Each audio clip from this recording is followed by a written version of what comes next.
Have you seen the official art that was released for Avatar 7 Havens? This is the new Avatar. This is Pavi. But what's that in the background? I've never seen that city before. And what's on the ground? Crystal flowers? Where is this? This is like a desert and there's an aurora borealis. So is this desert north or what's going on? I heard another Avatar superfan's theory that I think just might hold some water. The 7 Havens are set in the spirit world. Yeah, pretty cool, huh? What's up, superfans? My name is Zay, and yes, this piece of art gave us an official look at the upcoming new series, Avatar 7 Havens. And while I am beyond excited, I am also confused. Where is this? So I found this theory over on the Avatar 7 Havens subreddit. It was posted by user J Martian. Before I share it though, it's time to share this week's featured fan. This week's featured fan is going to be Clan Rook on Top, who left a video on our very first OC review video where we went over your Star Wars characters. This was from 2020. Clan Rook on Top said, 2020 such a year, with a little tear face. The reason that I wanted to share this comment was just because, you know, it's a nice piece of channel history. This is a series that we do now, this OC review. So I'm glad I got the chance to look back at it because of Clan Rook on Top. Look back at it. What?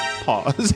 Well, thank you for leaving that comment. That was such a nice trip down memory lane. And if you watching want to be the next featured fan, make sure to leave a comment on one of our videos. That being said, let's go ahead and take a look at this theory. My theory is that somehow the 7 Havens were brought from the physical world to the spirit world, either by Korra to save civilization from a cataclysmic event, or by a super strong spirit, similar to how the owl spirit Wan Shi Tong brought his library from the desert back to the spirit world. I don't know how I didn't think of this. The crystals growing on the ground, the aurora borealis in the sky that seems like it shouldn't match this location, and all like the strange colors that we see in it. It all totally lines up with what we know with the spirit world. They don't play by our rules. And from the official post talking about this show, we know that spirits are going to be a huge part of this. I thought that was going to be that we're going to see spirit wilds like in the Wan story beginnings arc of Legend of Korra. And while I'm sure that's going to be the case, since in the last series Korra did open up the spirit portal, making it so that spirits and humans live together, it could also mean Javi is living in the spirit's domain. A couple videos ago, when we turned the Fantastic Four into Avatar characters, I talked about the idea of civilians now being able to travel through the spirit portal into the spirit world for the first time. If you haven't watched that, go watch it here. I'll put a card up. But that does make one wonder, considering we know that there is a world-altering cataclysm that happens between Korra and 7 Havens. Maybe they use the spirit world as an escape. I think that's such a cool idea. Plus, that would explain where this city came from that we've never heard of. This isn't a village. This is like a huge walled city. It'd be like if we didn't hear of Omashu. Now, there is a precedent set with creating a new city like Zaofu, but this is like a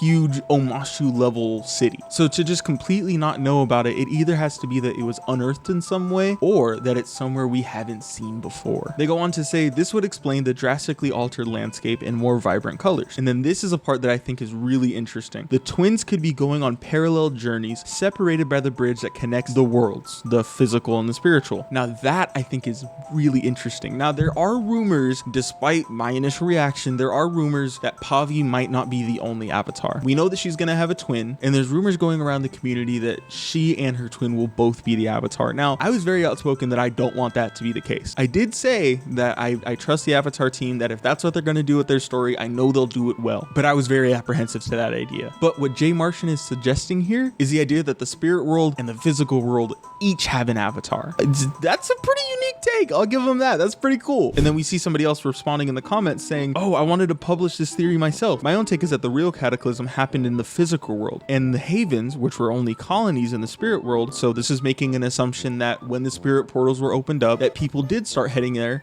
and creating lives there, creating cities and communities, but they only know that Korra closed the portal. So they're assuming that after the cataclysm, Korra closed the portals off and the people within the spirit world have no idea what happened in the physical world, and that the cataclysm only happened out there. This could explain what we know about how the Avatar is seen as like the destroyer of things, not, you know, the savior we know them as now. It could be that there's an entire group of people that just were shut off and never got to be saved by them, and then another group that only ever knows them as a good. I don't know, that could be pretty interesting. There's a lot of things that this theory opens up, and I just wanted to share it because I thought it was really cool. There is something else I want to add though. On a recent episode of Avatar Braving the Elements podcast, Dante Bosco and Janet Varney had on Michael Dante DiMartino and Brian Konietzko. Woo! Woo, those are a lot of names. Brian and Mike, we're talking about book 2 of Korra and how the northern and southern water tribes had a bit of a rivalry going on, right? And they just kind of slyly mentioned that in the new series, we may be exploring different water societies, different water cultures. What would you call that? But it sounds like in this new series, we're going to have more than just the north, the south, and the foggy swamp tribe.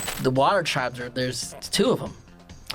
It's Two, cool. 2 but 1. 2 but 1. 2 but 1. It's very cool. There's we're we might be diving deeper into that now and stuff we're working on. Okay.